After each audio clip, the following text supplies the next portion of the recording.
चलो मित्रों, तो आज આપણે વાત કરવાના છે કે જે 6 થી 8 તારીખના વરસાદ 3 દિવસના વરસાદમાં ખેડૂતોને કેટલી નુકસાની છે અને કેટલું પાણી ભરાયું છે। તો મિત્રો આ વરસાદ ખેડૂત માટે બહુ હાનિકારક અને બહુ જ નુકસાનીકારક બન્યો છે। તમે જોઈ શકો છો કે આ રીતના પાણી પડામાં ભરી ગયા છે। અને મિત્રો આપણે આ કપાસને બચાવવા માટે આગળ આપણે શું ટ્રીટમેન્ટ કરશું એનો પણ વિડીયો 2-3 દિવસમાં બનાવશું, જેથી કરીને ખેડૂતને સારામાં સારો ફાયદો થાય।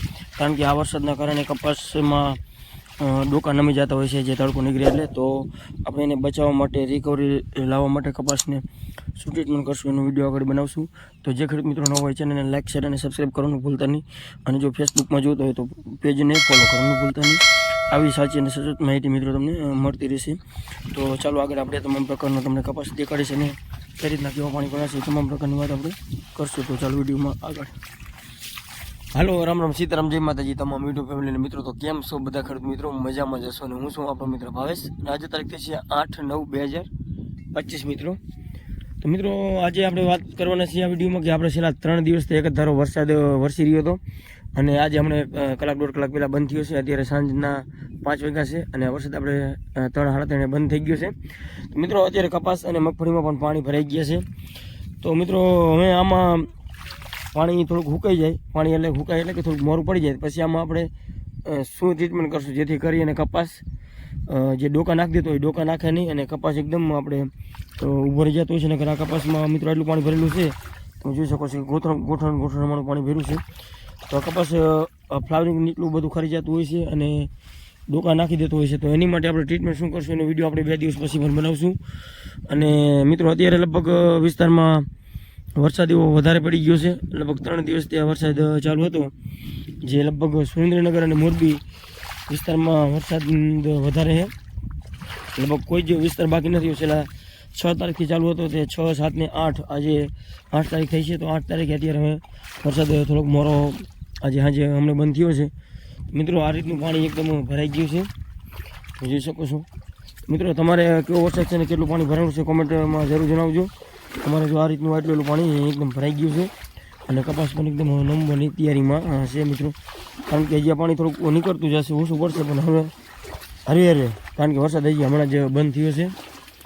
મિત્રો આમાં નુકસાની ખેડૂતને બહુ જ લગભગ મિનિમમ આમાં વીઘે આપણે 8 થી 10 મણ કપાસની નુકસાની ગણી લેવાની મિત્રો। આ રીતના છોડવા પણ એકદમ પવન હતો એટલે નમી ગયા છે, તમે જોઈ શકો છો।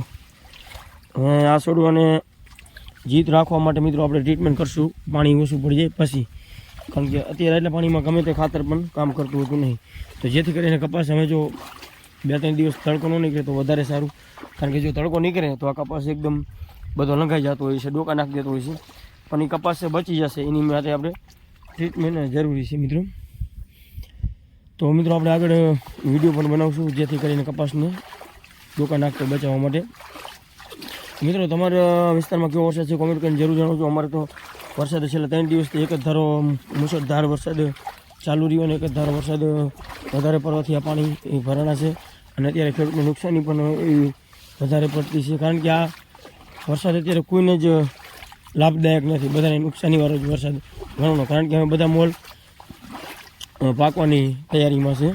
હવે લગભગ બધા મોલ મગફળી જે આગળ હોય એ 10-15 દિવસમાં ઉપાડવાની તૈયારીમાં હોય છે અને બાકી હવે કોઈને પાણીની જરૂરિયાત એવી ખાસ હોતી નહીં, એટલે એના લીધે આ નુકસાની જ આપણે ગણવાની મિત્રો।